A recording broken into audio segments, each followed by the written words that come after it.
There's seats up here. Come on down. Don't be shy. I know, it's always the front rows that go last, but it's not so bad. I'll move this back.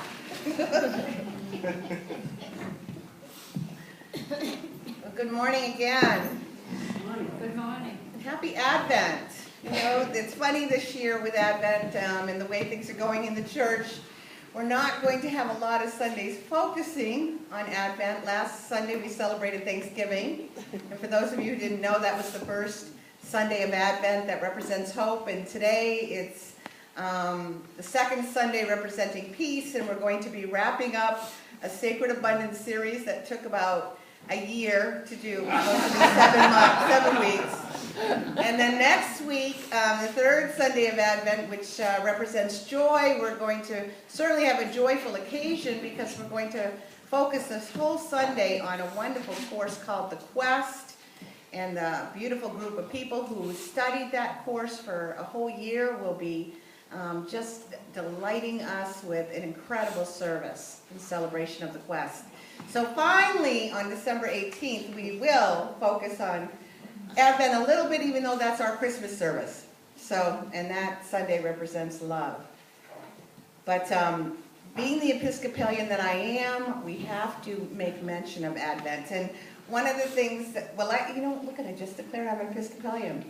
My mom said that to me the other day. She was talking to someone on the phone. She's like, she's a Unity minister now, but you know she's still an Episcopalian.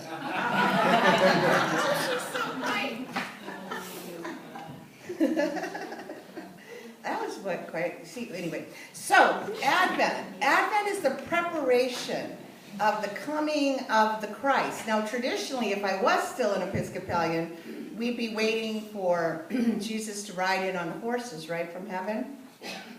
Coming back that way. But and it's okay if you feel that way. I don't want to offend anyone, but in Unity, we don't see Christ as a being, as an anthropomorphic figure, as Jesus. Christ is an aspect that lies within all of us. It's the divinity within you and the divinity within me. So when we talk about the coming of the Christ at Christmas, that's the coming of an awareness that the Christ lies within. And so in a sense, even though I'm not going to be focusing on that in my talk necessarily, Namaste, everyday Namaste. You see the title up there? Anybody know what Namaste means? The divine, yeah, that's the Christian translation. The Christ in me beholds the Christ in you. And it is, but it's the divinity within me, honors the divinity within you, the divinity within me greets the divinity within you. So we're right on target, right, for this Advent talk. Now, I'm not going to do a whole review. If you missed the first 6 sessions, what can I say? Go on Facebook. The talks are there. There's materials in the bookstore you can buy.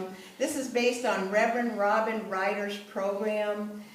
It's a wonderful program. We've been doing classes on it on Saturdays. We had a wonderful class yesterday afternoon studying this material. But I really want to focus in on the 7th and final principle, that everyday Namaste. And I'm going to be using some wonderful stories that Robin says in her lesson. She has 5 stories for this principle. And I think the stories, they say you can stand up and give a 20-minute talk, and you know what people are going to remember? The stories. The stories. Anything that evokes emotion, whether it's sadness, whether it's joy, whether it's maybe a little being offended. It's when you have an emotional reaction that you're more likely to leave and remember that piece of the talk versus getting up here and giving you all the theology and all that, though I'm going to do that too. Those are the things that as soon as you're out the door, when somebody said, what did BJ talk about today? I don't know. It wasn't Advent. But so we're going to start with the first story. There was a little boy who went on a journey. And this journey, he had an intention. He wanted to visit with God. And he had a sense, God is probably pretty far away, so I better pack some refreshments, some supplies. And so he took this little case down and Now, for those of us who are healthy, because I just made eye contact with one of them in the room, I didn't write the story. He packed the case with Twinkies and a 6-pack of root beer. My kind of kid though, probably, but so anyway. So he set out on his way, and he walked quite a while, and then he finally found himself at the entrance of a beautiful park in the city, and he spied a bench that he wanted to sit on because he was feeling tired and a little bit hungry at this point. And on one end of the bench was just this really sweet older lady that he saw sitting there, and he felt comfortable sharing the bench with her.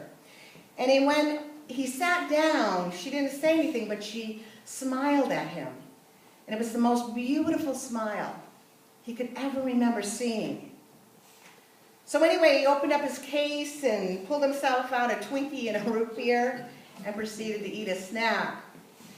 But he thought for a moment, gee, if I offer some of these goodies to this woman here, maybe she will bless me with another smile like that, because it truly dazzled him. It was radiant. So he handed over a Twinkie and a root beer, and she did not disappoint. She returned another flashing, beautiful, engaging smile. So they sat there together, the two of them, for quite some time that afternoon. And they never spoke. They just enjoyed their snacks and enjoyed being in one another's presence. Well, the little boy finally noticed that the sun was going down, and he realized he better get home. His mom is going to be worried. I also realize this is a very old story, isn't it? Because who lets their little boy go alone? But anyway, this was when I was growing up. Really, this is when I was growing up. We would go off by ourselves for a whole day. So he gets worried, and he knows he has to get home soon. So he closes up his case, and he gets up, and he starts in the direction back home, and just takes a few steps, and then he drops his case and turns around and runs back to the woman on the bench and gives her a big hug. And she gave him back the most brilliant, beautiful smile yet. So when that little boy arrived home, his mother noticed something about him. He was like glowing. He was so happy, so filled with joy. And she said, "Sweetie, what did you do today?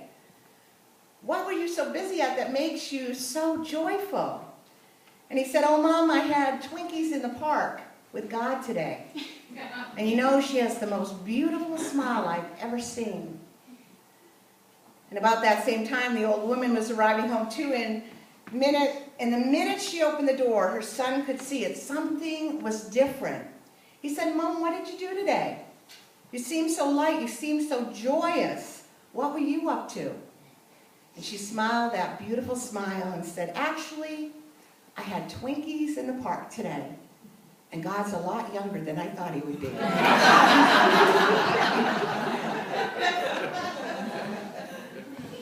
The final principle of sacred abundance is the principle of knowing the truth of who we are.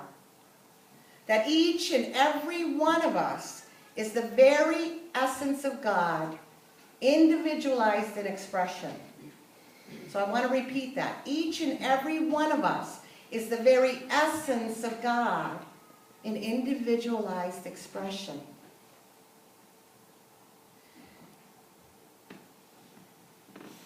So this principle is about knowing that.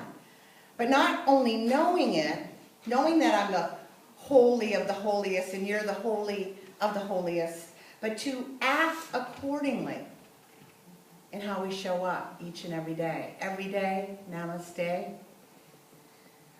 It is a principle and a practice. And Reverend Robin Ryder, I love her titles of all her lessons. You remember some of them? The Bumblebee Principle, Give Up Hope. Can you believe that one? Well, this is everyday namaste. And we've already said what the word means. The divine within me honors or greets the divine within you. What do you think it would be like if we all started to practice that on a daily basis? If that's how we showed up in the world. The presence of war and separation and violence and terrorism, what would happen to that? Yeah, what? It would go away. It would go away. Reverend Robin says instantly.